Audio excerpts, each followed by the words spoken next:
E para falar de futebol, a Viga de Almeida convidou 3 grandes jogadores: Márcio, Vitor e Leandro.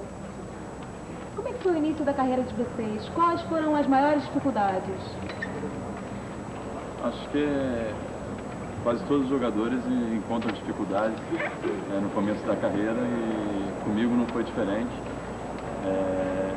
Sou de Porto Alegre, treinava numa escolinha de futebol Dom Bosco e que tinha muita dificuldade, não tinha recursos para manter a escolinha e nós fazíamos rifas, fazíamos promoções e coisas desse tipo, desse gênero, para arrecadar dinheiro para poder manter a escolinha e para arrumar material para a gente poder treinar.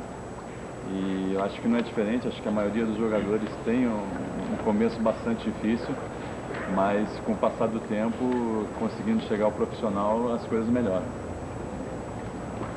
Vitor, e para você, como é que foi? Bom, claro que nós temos a dificuldade financeira. Eu praticamente sou do interior, de São Paulo, comecei nos times pequenos, tive a oportunidade para ir para Ponte Preta. Um grande amigo meu me deu essa oportunidade e procurei a maioria dos dias na qual não tinha o treinamento trabalhar na roça, né? A minha família toda trabalhou, então essa dificuldade que eu mais tive é trabalhando na roça para poder ter o dinheiro para viajar para a cidade grande. E você, Leandro, como é que foi seu início de carreira? Bom, o meu início foi parecido com o do Márcio, né? Eu vim com ele de Porto Alegre e a gente treinava num campo de areia, né? Não tinha grama, era campo careca e com bastante dificuldade. Eles tinham 1, 2 bolas para treinar para 22, 30 jogadores. Então, isso prejudica o trabalho, né? Mas eu acho que o jogador tem que ter persistência para ele chegar em algum lugar. Não só o jogador, qualquer pessoa para chegar em algum lugar tem que ter perseverança. E acho que foi assim que aconteceu. Depois de uma atividade de Rio Vasco da Gama, onde a gente começou a se firmar mais, profissionalmente falando, até chegar ao profissional, né? Que para você chegar, você tem que competir com mais 50, vamos supor, jogadores que estão querendo um lugar também, e de repente só na hora 5, 6 sobem e o resto vai tudo mandado embora e emprestado. Então, eu acho que foi uma carreira difícil desde o começo, acho que para todo mundo, ninguém consegue nada de graça, né? Mas depois que chega profissional fica mais tranquilo. Obrigada, Leandro. Eduardo, qual é a sua questão? Olha só, até que ponto o dinheiro, a fama, principalmente a badalação, sobe a cabeça de um jogador de futebol? Eu acho que o jogador, logo, a maioria, logo quando ele começa a fazer o primeiro contrato, ele quer logo um carro, né? É o que ele sempre sonhou, de repente, né? Tem outros que preferem, sei lá, economizar, guardar um pouco mais, outros compram um carro mais modesto, né? Mas você tem que se locomover para o treino, sair de casa, treinar, às vezes de manhã e de tarde, então você tem que ter um carro. A maioria compra um carro mais... Tem gente que não teve uma infância, uma cultura legal, assim, acaba gastando dinheiro em outras coisas, assim, besteira, não guarda e acaba se prejudicando mais tarde. Mas tem muita gente que é bem assessorada pela família ou por empresários que sabem dar sequência ao dinheiro e se dão bem. Olha só, como é que é a questão política dentro do futebol? Se tem um jogador que joga e o outro que joga o mesmo futebol de você, mas é amigo de alguém. Como é que funciona isso? Tem isso dentro do futebol? Infelizmente, às vezes isso ocorre, né?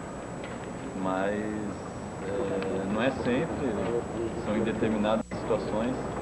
Eu aqui não sei, não lembro e não conheço nenhuma situação, mas com certeza, acho que a gente vê até hoje, a imprensa fala muito em relação à Nike, a patrocinadora da seleção, que ela pode até ter influenciado em algumas convocações, né? Isso é um boato, é uma coisa que rola na imprensa e às vezes até tem um fundo de verdade, porque o patrocinador ele faz um grande investimento e ele quer ter o retorno, né? Então, assim como ele patrocina alguns jogadores, às vezes eles têm o interesse de que esse jogador participe, mas isso é uma coisa, é um boato e a gente não sabe se é verdade ou não, mas acho que pode acontecer isso. Márcio, qual é a sua questão? Eu gostaria de fazer uma pergunta para o Vitor. na época que o Vasco estava tentando contratá-lo, estava entre você e o Russo, né? Eu até, por ser vascaíno, eu torci por você porque acompanhei a sua carreira, tanto no São Paulo quanto também no Cruzeiro. Devido à nossa deficiência na seleção brasileira com o Cafu, você acha que você tem possibilidade de na próxima Copa vir a ser titular? Bom, eu vou fazer agora 26 anos em setembro. E até lá vou ter que estar com 30 anos, né? Então, praticamente, claro que tudo pode acontecer. Claro que o importante é se cuidar. Eu venho me cuidando muito. Sou rodeado de amigos que gostam de mim, que procuram me dar conselho. Mas o Cafu é uma pessoa maravilhosa. Como jogador, admiro muito. Foi um jogo no Maracanã, onde a torcida esperava a seleção brasileira à perfeição. Mas a perfeição não chegou, acho que tivemos deficiência, né? Principalmente o Cafu, que foi cobrado, o Raí. Então eu não vejo isso por acaso de crítica, né? Mas o torcedor está sujeito a isso. Mas eu torço para o Cafu e espero ter minha oportunidade. Eu tenho certeza que vai chegar.